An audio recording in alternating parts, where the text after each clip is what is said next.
আজ বাড়িতে বানান মটনের টিক্কা লাল ঝোল। দেখছেন কত সুন্দর হয়েছে। প্রথমে কড়াইতে দিয়ে দিলাম সর্ষের তেল, তারপর দিচ্ছি গরম মশলা, তারপর দিচ্ছি পেঁয়াজ,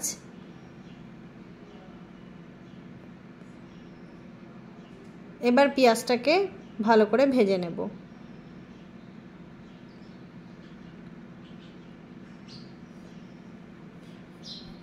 তারপর দিচ্ছি কেটে রাখা টমেটো আর কাঁচা লঙ্কা। এবার এগুলোকে ভালো করে ভেজে নেব। হালকা ভাজা হয়ে গেছে, এবার দিয়ে দিচ্ছি কেটে রাখা আলুগুলো বড় বড় সাইজ করে কাটা আছে। এবার মশলাগুলোকে একসঙ্গে ভালো করে ভেজে নেব। তারপর দিয়ে দিচ্ছি খাসির মাংস, প্রত্যেকটা 100 গ্রাম করে আছে। দেখছেন কত সুন্দর চর্বিওয়ালা মাংস। এবার সবগুলো একসঙ্গে কষিয়ে নেব।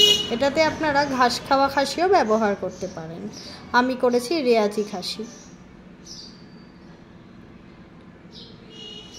ভালোভাবে মাংসটা মশলার সঙ্গে কষানো হয়ে গেছে। এবার দিচ্ছি সামান্য পরিমাণ নুন, দিলাম হলুদ, দিচ্ছি রঙের জন্য কাশ্মীরি লঙ্কার গুঁড়ো, দিচ্ছি সামান্য পরিমাণ চিনি, দিয়ে ভালো করে মাংসটাকে আরেকবার কষিয়ে নেব।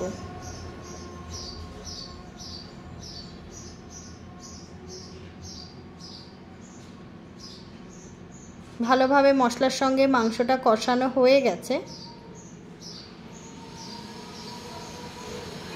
এবার দিয়ে দিচ্ছি সামান্য পরিমাণ জিরে গুঁড়ো, এটা আমি আগে থেকেই বেটে রেখেছি। দিয়ে ভালোভাবে আবারও মাংসের সঙ্গে জিরেটা কষিয়ে নেব। দিয়ে দিচ্ছি সামান্য পরিমাণ জল, দিয়ে আবারও একটু ভালো করে মাংসের সঙ্গে মশলাটা কষিয়ে নিচ্ছি। দেখুন কত সুন্দর কালার চলে এসেছে। এবার দিচ্ছি গরম মশলা গুঁড়ো, আমি শাহিয়ার গরম মশলা গুঁড়ো ব্যবহার করেছি, এতে গন্ধটা বেশ ভালো আসে। আবারও গরম মশলার সঙ্গে কষিয়ে নেব। দেখছেন কত সুন্দর জল ছেড়ে আসছে। এবার এটাকে আমি প্রেসার কুকারে সেদ্ধ করে নেব। তার জন্য প্রেসার কুকারে জল দিয়ে দিয়েছি, দিয়ে ভালোভাবে মাংসটাকে একবার নাড়িয়ে নিচ্ছি।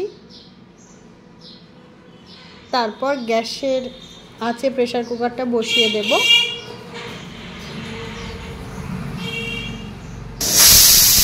সিটি পড়ে গেছে, আমি 3খানা সিটি দিয়েছি।